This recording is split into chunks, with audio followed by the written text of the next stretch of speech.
Lou Gehrig, the luckiest man. Today, I consider myself the luckiest man on the face of the earth. July 4th, 1939, Yankee Stadium. Lou Gehrig stood at home plate, dying, and called himself lucky. If you were alive that day, if you heard that speech on the radio, you know what those words meant. The Iron Horse of baseball, the man who never missed a game, was saying goodbye. This is the most heartbreaking farewell in sports history. The Iron Horse. 2,130 consecutive games. For those who followed baseball in the 1920s and 30s, that number meant everything. 14 years without missing a single game. Lou Gehrig showed up every day, played first base for the Yankees, and never complained. They called him the Iron Horse, unbreakable. Babe Ruth's teammate, always in the Babe's shadow, but just as essential. 7-time All-Star, Triple Crown winner, 2 MVPs, 6 World Series championships. The man you could set your watch by. Reliable, humble. The guy who just did his job and went home. Until 1939, when everything started going wrong. The mysterious decline. Spring training, 1939. Lou's teammates noticed something strange.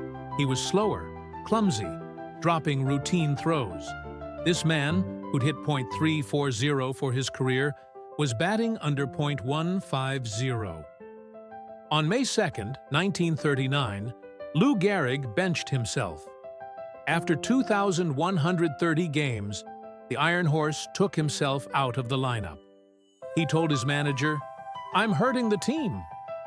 Everyone knew something was terribly wrong, but nobody knew what. Lou went to the Mayo Clinic. The doctors ran tests, and on June 19th, they delivered the diagnosis that would change everything. Amyotrophic lateral sclerosis, ALS, a disease so rare most people had never heard of it. Fatal. No cure. Maybe 2-3 years to live.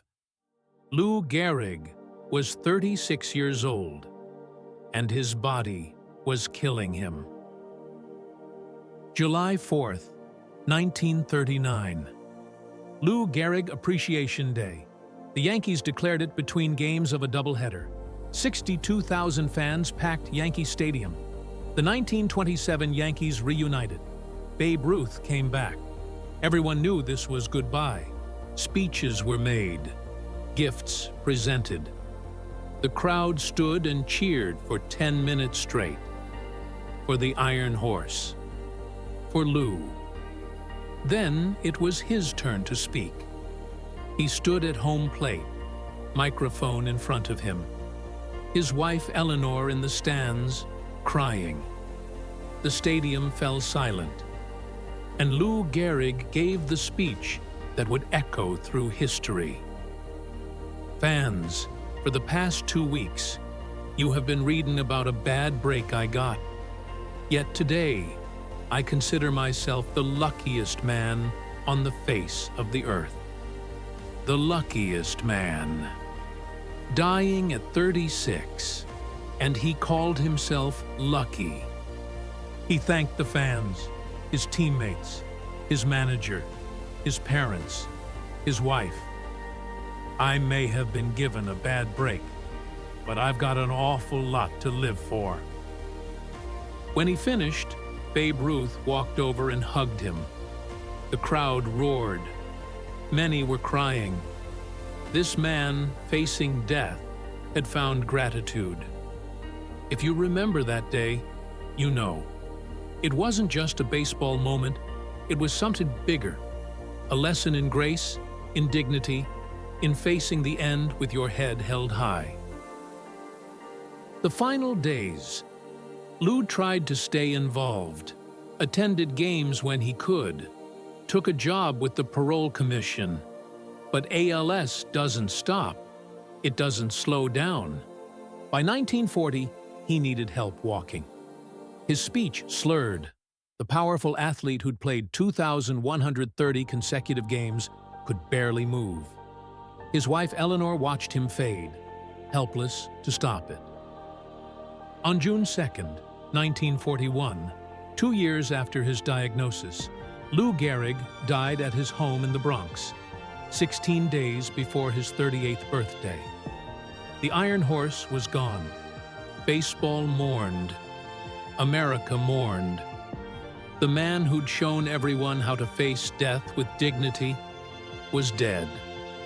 But here's what haunts us.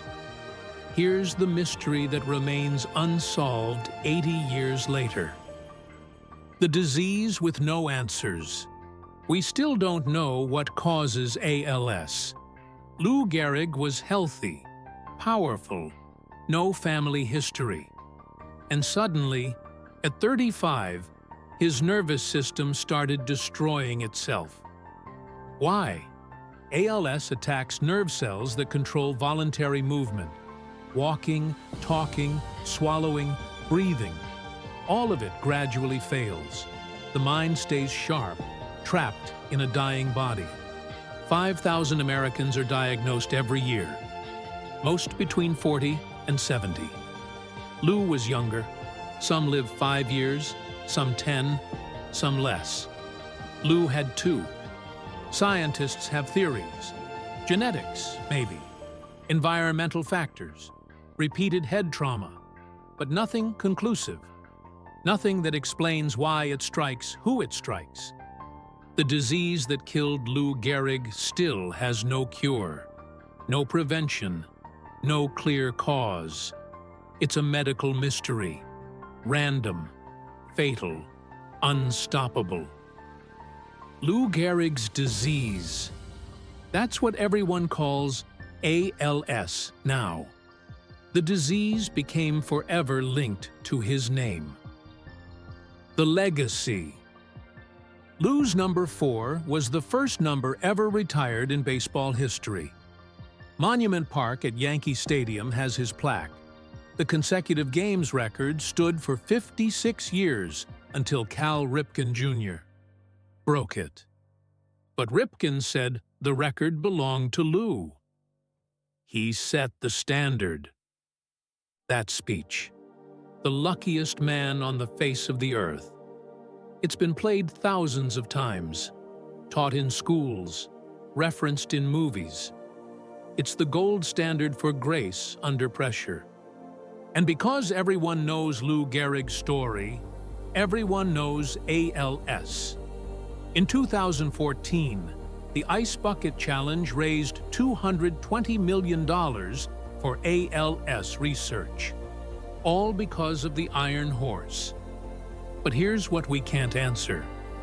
Why Lou Gehrig, a man who did everything right, worked hard, played clean, never quit? Why did his body betray him at 35? We don't know. And that's what makes this story not just tragic, but haunting. The truth about gratitude. Standing at home plate on July 4, 1939, Lou Gehrig understood something most people never learn. Gratitude isn't about having a perfect life.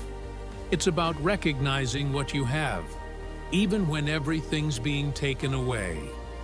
He'd been given a death sentence, but he'd also been given 17 years of baseball. He'd played with Babe Ruth. He'd won 6 World Series. He'd married Eleanor. He'd made a difference.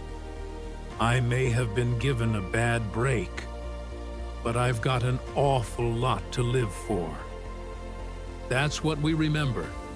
Not the disease, not the way he died. We remember the luckiest man, the Iron Horse who faced death with grace and gratitude, who taught us that strength isn't just physical. For those of you who remember Lou Gehrig or heard his story from your parents, you know why it still matters. why we still talk about the speech, why Lou Gehrig's disease means something. Because he showed us how to face the end, how to find meaning in loss, how to thank the world, even as you're forced to leave it. Lou Gehrig died on June 2, 1941. The disease that killed him has no cure, but his legacy lives on. In every ALS patient who fights with dignity, in every researcher searching for answers, in everyone who faces hardship and chooses gratitude over bitterness. The luckiest man on the face of the earth. He really was. The end? Or is it?